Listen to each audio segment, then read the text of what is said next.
Game changer తో అభిమానులను నిరాశపరిచిన global star Ram Charan పెద్దితో ఆ లోటును తీర్చడానికి రెడీ అవుతున్నాడు. ఉప్పెన తర్వాత డైరెక్టర్ బుచ్చిబాబు ఎంతో ప్రతిష్టాత్మకంగా పెద్దిని తెరకెక్కిస్తున్నాడు. విలేజ్ బ్యాక్ డ్రాప్ స్పోర్ట్స్ డ్రామాగా వస్తున్న ఈ సినిమాలో రామ్ చరణ్ సరసన జాన్వీ కపూర్ హీరోయిన్ గా నటిస్తుండగా వచ్చే ఏడాది మార్చి 27న చరణ్ పుట్టినరోజు సందర్భంగా రిలీజ్ కు ప్లాన్ చేస్తున్నారు.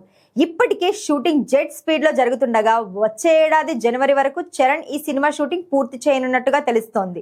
దీంతో కొన్ని రోజులు రెస్ట్ తీసుకుని సుకుమార్ సినిమాను సెట్స్ పైకి తీసుకెళ్లడానికి రెడీ అవుతున్నాడు చరణ్.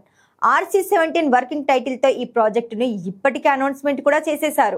ప్రస్తుతం సుకుమార్ స్క్రిప్ట్ వర్క్ తో బిజీగా ఉన్నాడు. అయితే ఈ సినిమా రంగస్థలం సీక్వెలా లేదా మరో కొత్త కథతో రాబోతుందా అనే విషయం ఆసక్తికరంగా మారింది.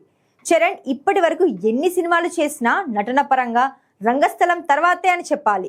అలాంటి సినిమాకు సీక్వెల్ అంటే ఈసారి చిట్టిబాబు దెబ్బకు పాన్ ఇండియా బాక్సాఫీస్ షేక్ అవ్వడం గ్యారంటీ. చరణ్ పర్ఫార్మెన్స్ పీక్స్ లో ఉంటుందని చెప్పడంలో ఎలాంటి డౌట్స్ అక్కర్లేదు.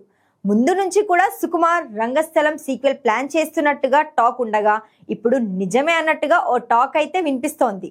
చరణ్ తో సుకుమార్ చేయబోయేది రంగస్థలం సీక్వెలేనని, ప్రస్తుతం ఆ స్క్రిప్ట్ వర్క్ లోనే బిజీగా ఉన్నాడని అంటున్నారు. లేదంటే ఈసారి చరణ్ కోసం సుక్కు ఎలాంటి కథ రాస్తున్నాడా అనేది మరింత ఆసక్తికరంగా మారింది. అయితే ఇలాంటి విషయాల్లో ఇంకొన్ని రోజులు వెయిట్ చేయాల్సిందే.